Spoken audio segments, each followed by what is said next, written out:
creating surreal composites.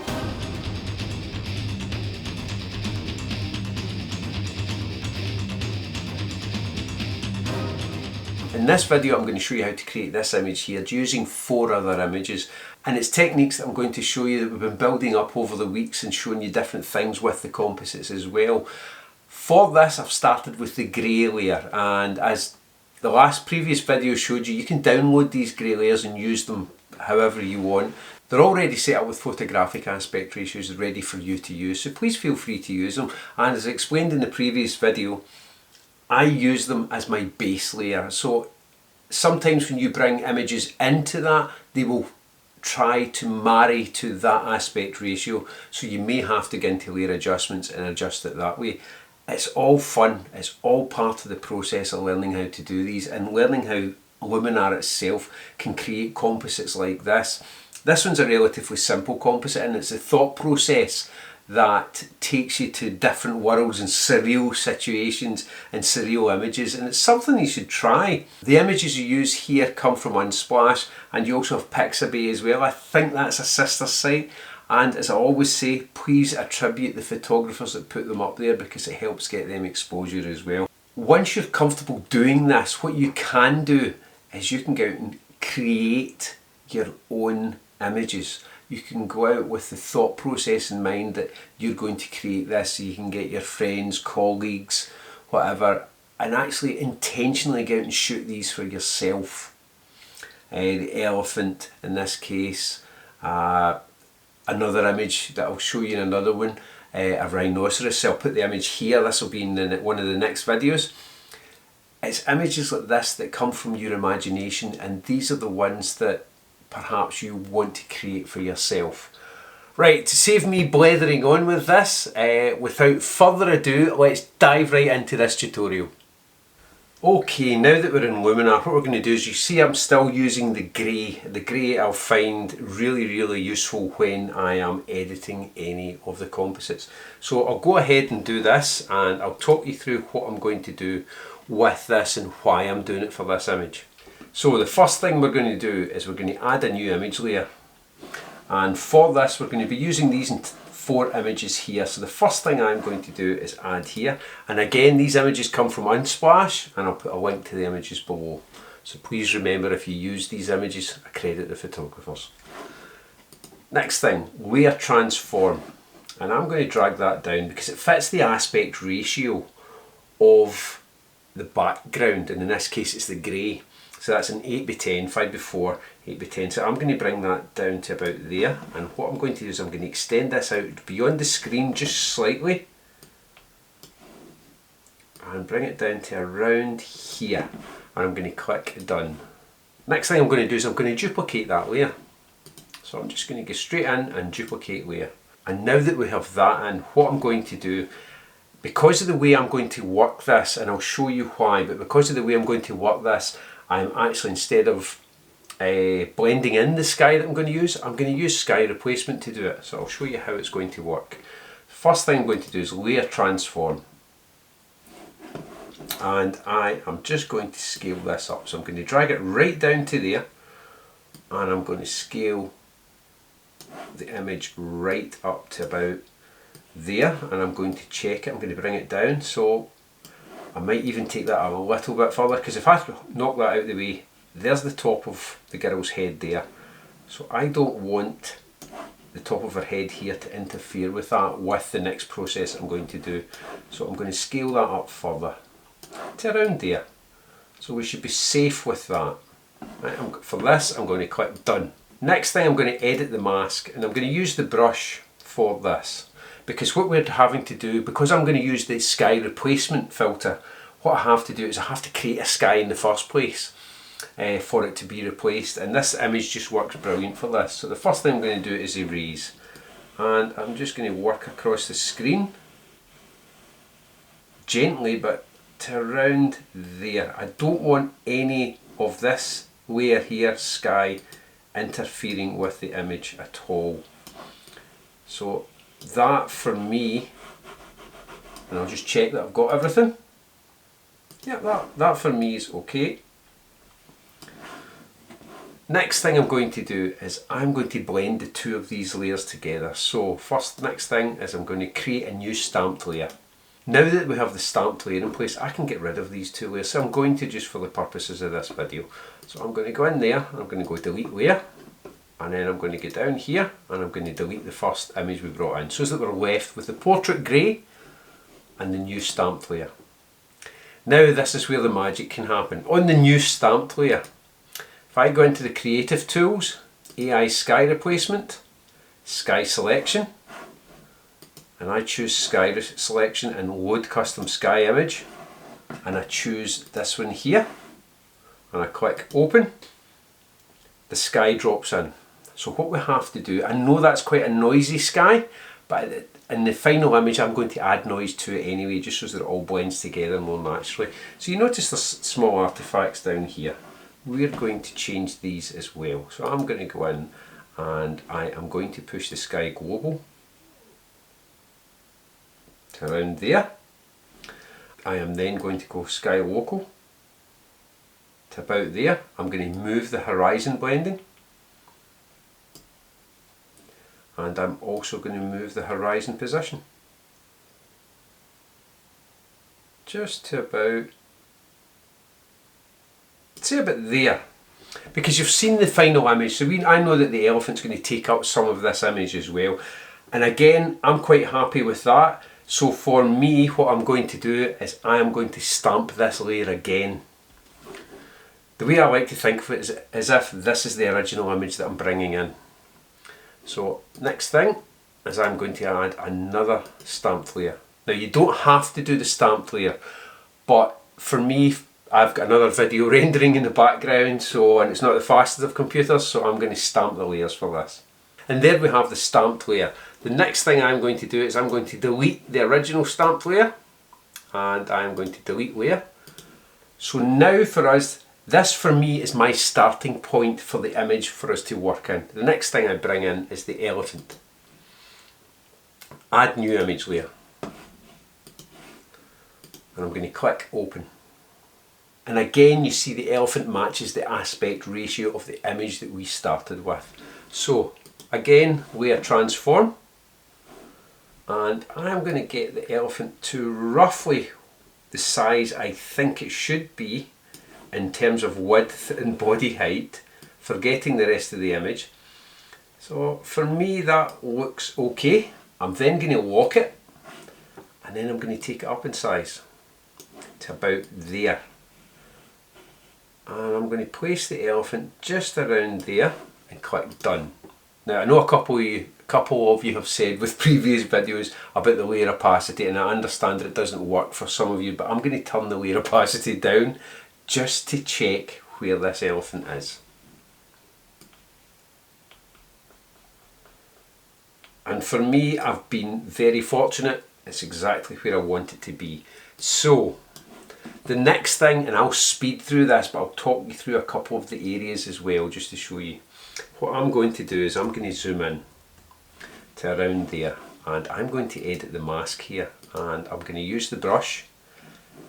And because of this quite hard edges here, I'm going to turn the softness of the brush down. I'm going to take it to around 15, 16, 13, 12. I'm going to take it to 12 just to test it. Take the brush size down. I'm using the square brackets on the keyboard. And I'm going to zoom in just a tiny bit more so you see the detail, and you now know why I am going to speed some of this up for you. So you get the idea of what I'm going to do here. And remember, I'm showing you the techniques. I'm actually going to take the softness up slightly to about 18. That's better for me. So you now know why I'm going to speed up this, and I will stop the video and slow the video down in areas that I want to show you certain techniques in. And although the videos that I've been doing, they're building up each time, and it is mainly the same techniques that we are using, it's good to see them, how to use them against different surfaces and different objects, or in this case an elephant. For example, the ear there, I'm going to take that out, just in there, but I'm also aware that that hole's there. Is that going to affect the image? If I take it out, no, you're going to see it. So it's going to work out okay. So for the next part of this video, I'll speed this up. And what I'll do is I'll stop it at the areas that I want to pay particular attention to. So here we go.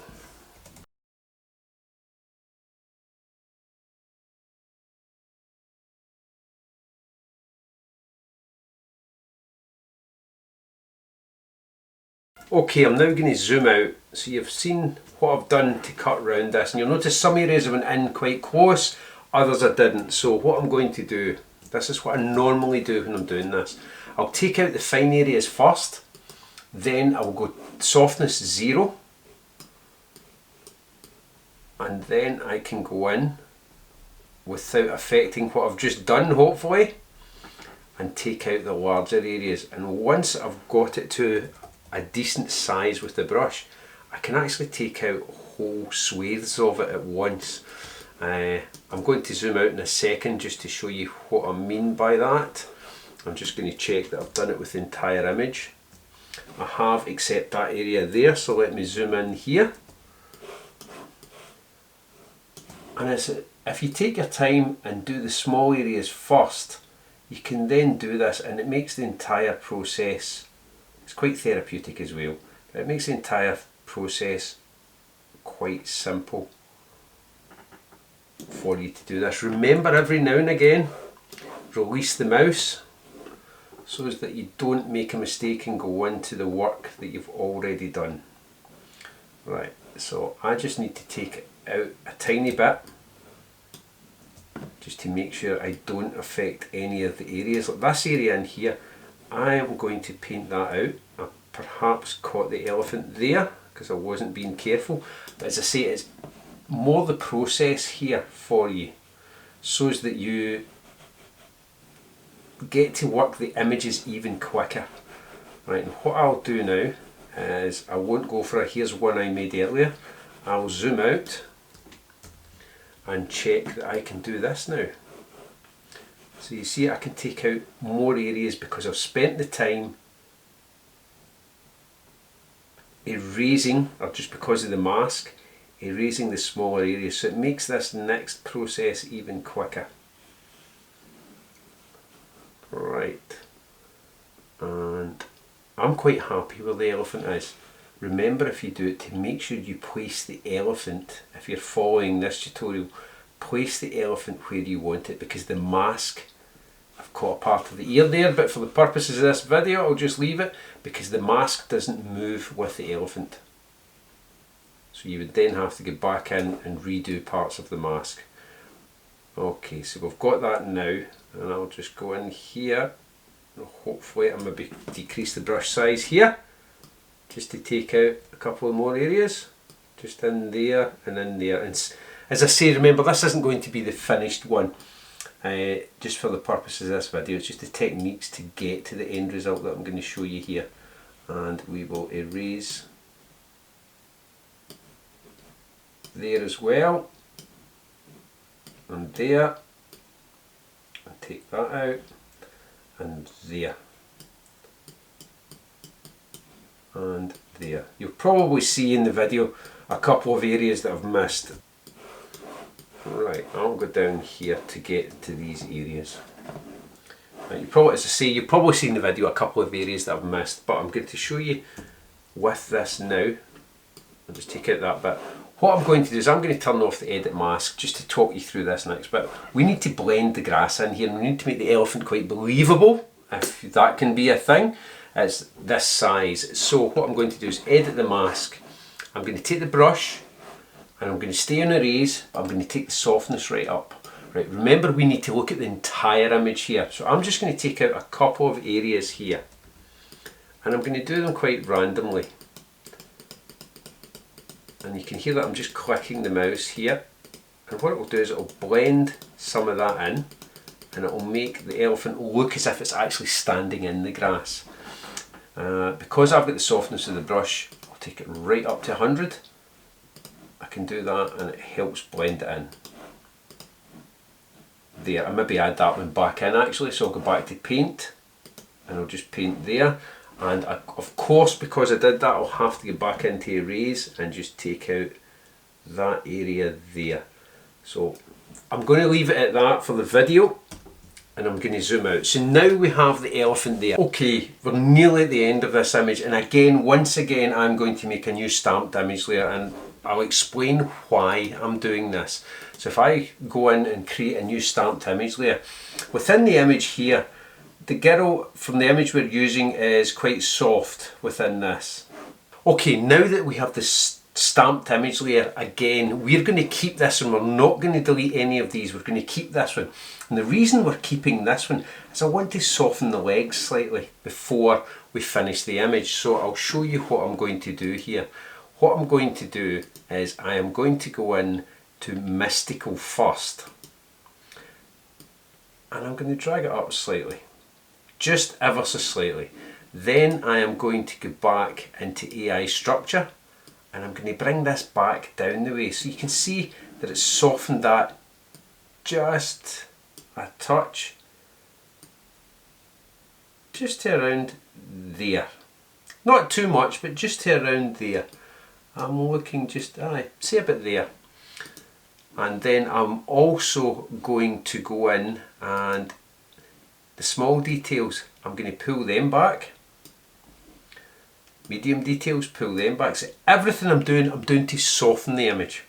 So I'm quite happy with that there. It might be a bit too much. I'd probably have to tweak it a bit more to get the look that I'm after.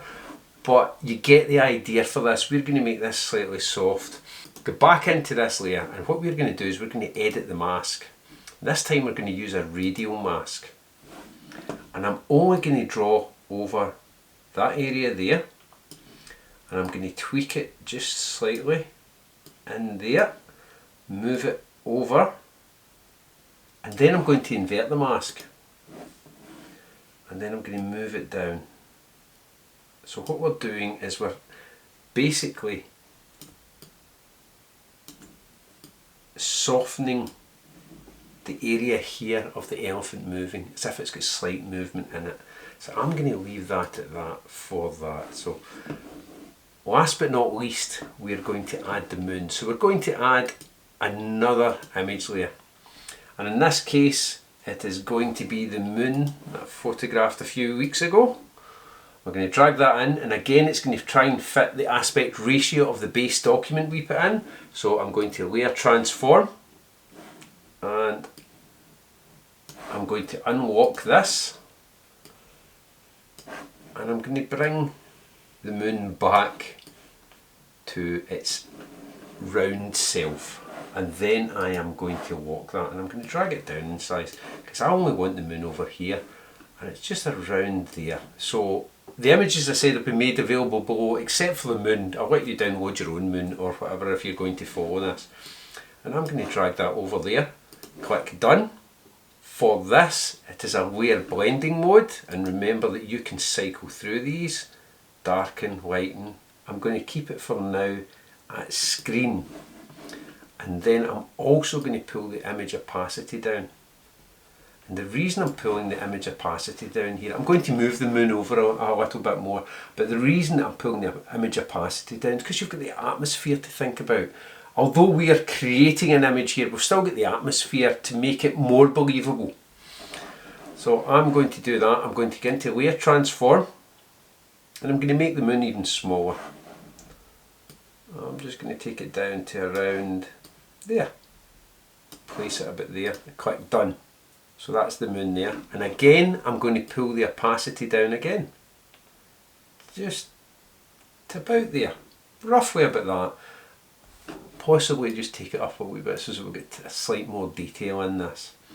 If you wanted to edit the mask and perhaps get rid of some of the moon there, you could. You could go in and use the brush and choose the erase and just paint over the moon like that, and that again blends it into the atmosphere. I'll leave it at that for now. So what we did was we added the girl. We then added a second layer of the girl, and we stretched that to fill in a sky so that we could add an AI sky. Once we'd done that, we stamped the layer. We then added the AI sky. We then brought the elephant in, we painted around the elephant. We then blurred some of the area down here using various tools. We then added the moon. Last but not least, a couple of adjustment layers.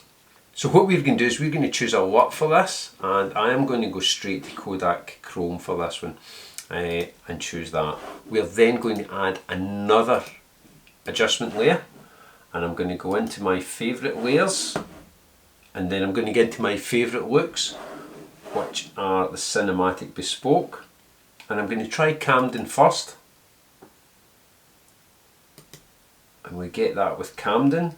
I'm then going to try Camden Fade, which again for me is just slightly too dark around here. I can go in and adjust the highlighted areas for this. Camden Desat, and I quite like that one. That's given the final image that I'm after. I could go in and try Key Fade, but again it's too warm, so I quite like the cooler colours for this image, and that suits that one quite well. And again, anything that's highlighted in white is what's applied to this look. For me, I'm going to go down and add a slight vignette to this. That's a bit too much, and I'll leave it at that. At the beginning I said I was going to go in and add noise just to give it a little bit of texture, but you can see with the edits that we've done, it actually blends in quite well. But if you want to, you can go in and you can add a new adjustment layer, go into Creative, and then go in and add some film grain, just to about there, and that binds the entire image together. And then once you're done, click Apply.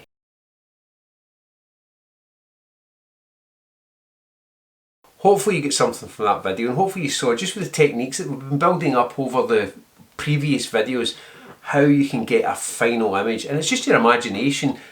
Let it run wild to create any of these images. For this one, you can see that the elephant's slightly overscaled, but we've put in 1, 2, 3, 4 images here to create one final composite image. And it was quite fun to do, so hopefully you enjoyed watching it, and hopefully you maybe even try this for yourself or come up with your own ideas. If you've enjoyed this video, please check out the other videos below, and if you're not currently a subscriber, please consider subscribing, because that would be greatly appreciated. Thanks again for watching.